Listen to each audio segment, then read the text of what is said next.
Vous parlez d'Erasmus dans votre livre, en disant que voilà, c'est le grand succès de l'Europe qui permet des échanges internationaux pour les étudiants. Et vous parlez même d'un Erasmus Mundus qu'on pourrait… Oui, qui existe. Qui était…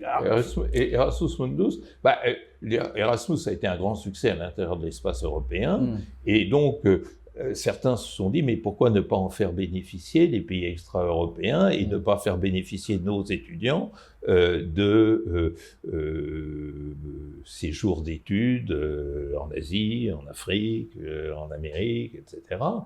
Vous savez, bon, moi j'ai eu une chance extraordinaire. Au soir de ma vie, je dois dire que j'ai eu une vie formidable pour bien des raisons. Vraiment, je suis l'homme le moins à plaindre de la planète, peut-être, ou presque.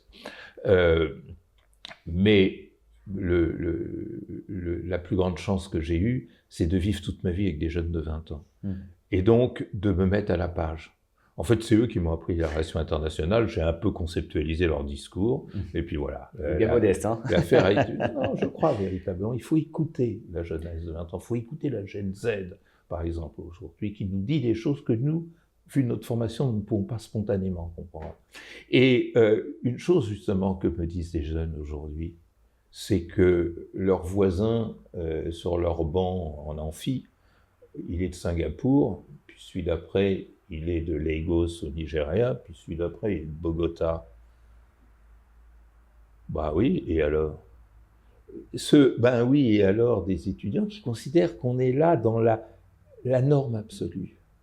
Contraste avec la douleur de cet étudiant nigérian, singapourien ou colombien qui, dans le fauteuil où vous êtes assis, vient me voir et me dit: vous savez, c'est l'horreur. Hier, j'ai passé 4 heures à faire la queue à la préfecture de police, et puis finalement, ça a servi à rien parce que j'avais pas le bon papier dont on avait besoin pour renouveler mon permis de séjour, donc je sais même pas s'il sera renouvelé, etc. Vous savez, il y a aujourd'hui, et vraiment c'est la marque de notre temps, un tel décalage entre ce que ressent spontanément un jeune qui est piéton du monde et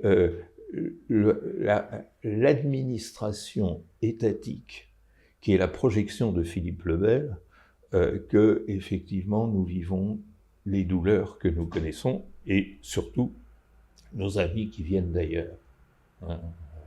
Reprenez la chanson de Dalida, elle continue. Mais je la mettrai dans la description de la vidéo. S'il vous plaît, parce qu'elle est extraordinaire, elle nous dit tout d'un coup le migrant a vu le fleuve, il était content, il a vu la verdure et il considérait qu'il était arrivé. Et puis Dalida, dans la strophe suivante, dit « Ce n'était qu'un mirage, il n'y avait que du sable ». Et le migrant a repris son chemin, mais il finira par trouver le puits de la liberté. Moi, je veux dire que je suis profondément ému quand j'entends ce genre de discours, parce que c'est vraiment l'expression très forte du destin de l'humanité aujourd'hui et des souffrances de l'humanité. Vous savez, moi je dis toujours à mes étudiants que les relations internationales, c'est la science des souffrances du monde. Et là, on est au cœur du sujet. Alors quand je pense qu'il y a des gens qui s'acharnent là-dessus, je dis ces gens-là, non, ils sont encore au temps de Jules Ferry, qui n'a rien à faire au Panthéon, d'ailleurs, par parenthèse. Une dernière question avant de passer à une rubrique intéressante. Les médias traditionnels, que ce soit le journal télévisé ou bien les journaux au kiosque à côté, pensez-vous qu'ils parlent des relations internationales en général et peut-être du conflit, quand on va parler du conflit russo-ukrainien en particulier, en parlent-ils bien et sont-ils en partie responsables de la paix ou de la guerre ou du conflit actuel? Alors, beaucoup de médias de qualité en parlent. Je ne voudrais faire de publicité pour personne, mais dans la presse imprimée ou dans le site de la presse imprimée, je pense à un grand quotidien du soir français, vraiment il faut lui rendre hommage, il fait un excellent travail en ce sens, et bien d'autres encore.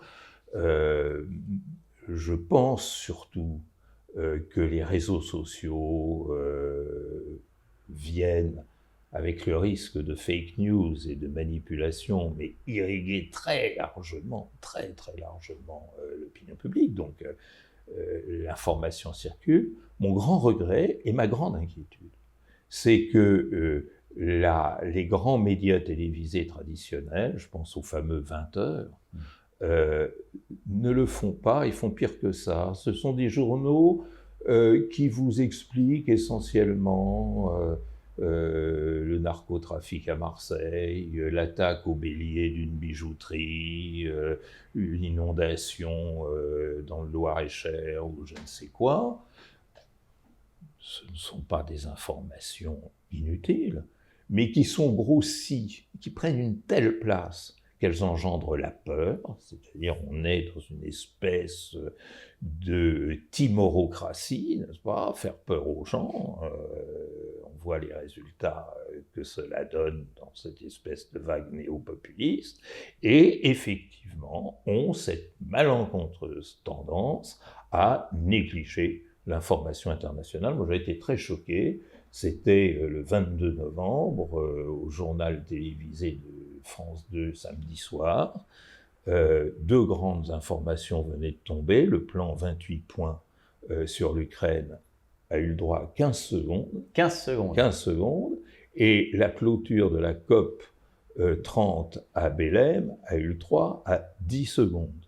Mais à côté de ça, on a des reportages. Alors, je vous citais les tragédies, micro-tragédies, ou ce qui aurait pu être une tragédie, mais qui ne l'a pas été. Mais vous avez, hier soir, il y avait un reportage sur la récupération des pneus dans les vieux camions qui ne fonctionnent plus. Bon, moi, je veux bien, mais par rapport à toutes les souffrances du monde, un petit décalage.